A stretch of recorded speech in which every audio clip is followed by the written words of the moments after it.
Welcome to 2025. We are maybe stuck in real estate, maybe we're getting out of real estate, but what I would love to talk to you about is assignment sales on a condo. Always seek professional advice, and this is a matter of Canada Revenue Agency and the actual capital gain implications, if there's any. Because if you have bought a condo recently, there might not be any gains on your purchase.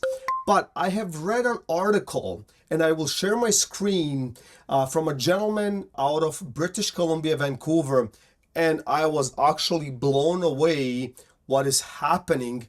And let's talk about it. Let's talk if this is fair, if this is actually fair, what has been going on. So let me share my screen and let's get right into it. So what is an assignment sale? So an assignment sale are now also subject to income tax, which means pre-May 2022, you would have to pay capital gain tax on the profit, which means you would only pay a tax of 50% of your profits. Having said that, now 100%, a solid 100% of the profit gets taxed, and depending on your income that year, you will likely fall into a higher tax bracket, which means that actual gain from that assignment, a sale, will be subject to your income that particular year, which will push you into another tax bracket. Obviously, you have to speak to a professional, chartered accountant, a friend. I don't know who you know, but seek professional advice. But where I want to get into, it's this particular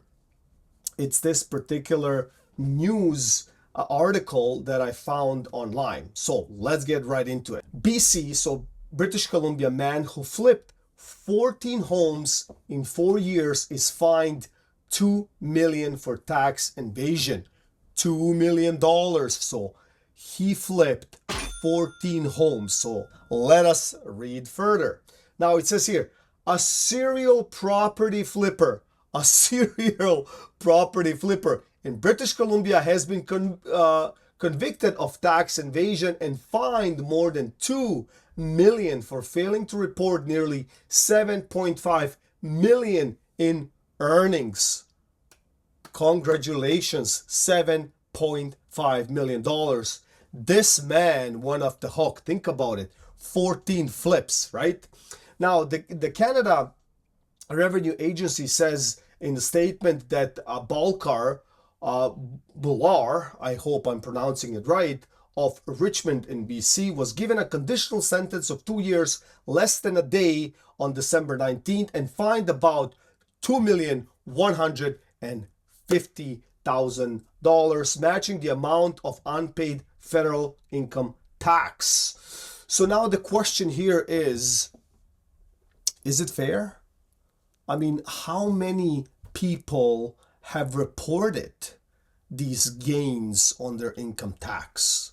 And now where it gets tricky, because some people did, some people maybe did not. Only you know if you did or not. But reading further, which means that they're making bigger cases when it comes to these assignment flippers. Because back in the day, we know what happened. You purchase a piece of paper, that piece of paper rides along until the right moment, right before the occupancy, that piece of paper gets sold to another buyer for a profit, and everybody goes home happy. Now, if you have reported it or not, I don't know, but ask yourself that question, because it says here, the agency says Bhullar pleaded guilty on August 3rd last year to one count of tax evasion relating to undeclared income of about $7.49 million from transferring assignment fees on 14 properties from 2011 to 2014. Imagine that. That's 10 years ago. Can you believe that? So CRA is making a claim, and it says here, a statement from the Ministry of Finance says It's estimated about 4,000 properties will be subject to the tax in 2025, and all revenue collected from the tax will go toward housing programs. Now they're making obviously these cases, and CRA, Canada Revenue Agency, is digging back, trying to find these flippers and trying to find these buyers or sellers, investors, speculators that did not pay on their profits, and they're gonna try to clamp on them, obviously to pay those capital gains, and for Canada Revenue Agency to collect that tax that will go towards a housing program. So the question is, what kind of housing program? We all know what is going on. We need more of everything, but I don't think that we have a real estate deficit when it comes to the actual count. I think we need a better affordability, right? And I don't want to get into immigration right now, but this is a part of the subject, obviously, here in Canada.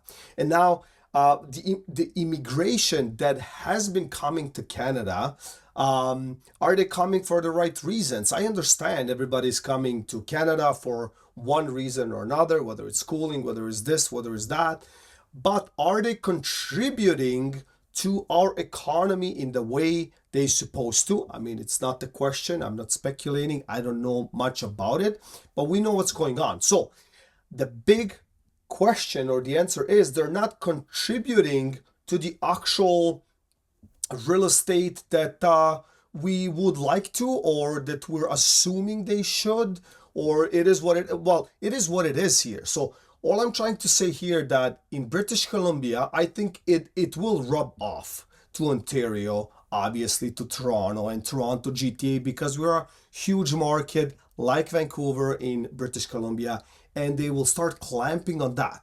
So what happens here is at the bottom at this paragraph here, it says the BC Real Estate Association has criticized the tax, saying there is a significant risk it will cause the sellers to delay listing their homes, lowering resale housing supply, and tightening market conditions. So now the British Columbia Real Estate Association is saying to CRA, stop doing that, because it will delay the process. It will delay the mechanism moving forward, and there's going to be another chaos, because it will withdraw or force these sellers to hold on to their properties for a lot longer. Now, this is a question or a statement we can obviously debate until we are blue in the face. But I mean, what do you think? Do you think it is fair for CRA to grab that capital gains, for them going back, a decade, half a decade, going back, trying to find these flippers or people that made millions in speculation, in assignment sales, and asking for that capital gain back, or just let it ride and hopefully we have a great 2025 and ongoing years in real estate. So I hope you like this video. If you like it, if you got some value, if you enjoy the content, please click any other videos. If you like, please like, share, and subscribe, and I'll see you in the next one.